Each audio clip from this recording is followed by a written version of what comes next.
Since 1995, we have chased the perfect port. You think USB-C is the future. It's a ticking time bomb of electrical negotiation and physical wear. Sit down. We are treating this connector like a crime scene.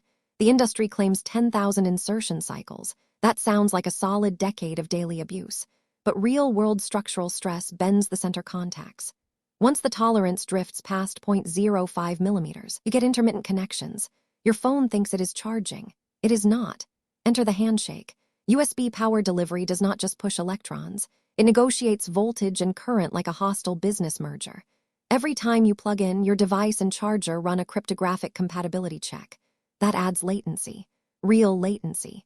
You lose precious charging seconds to polite electrical small talk. And here is where compliance goes to die. USB Implementers Forum sets the rules. But the market? The market sends knockoff cables with forged E-markers. Those tiny chips lie about current limits. You plug in a 50-watt brick. The cable melts, the port fries. Welcome to the Wild West. Thermal efficiency is the silent killer. Copper conducts, but so does heat. When you push 80 watts through a pocket-sized connector, the thermal gradient spikes. The port throttles. Your laptop slows down. Your phone stops charging. Physics does not care about your marketing slides. We are told it is universal. It is not.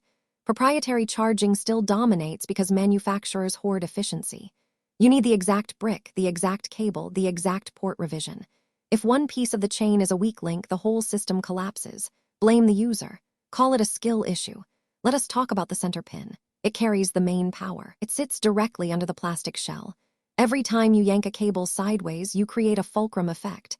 The plastic cracks, the metal fatigues. It is a beautiful design on paper, a structural nightmare in practice.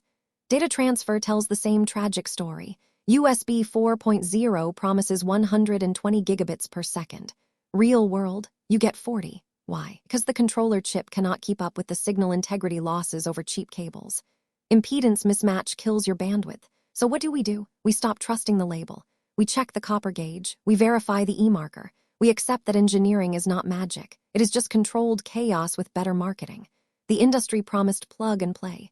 We got plug and pray. Every connection is a gamble. Every cable is a lottery ticket. And somehow, we keep buying them.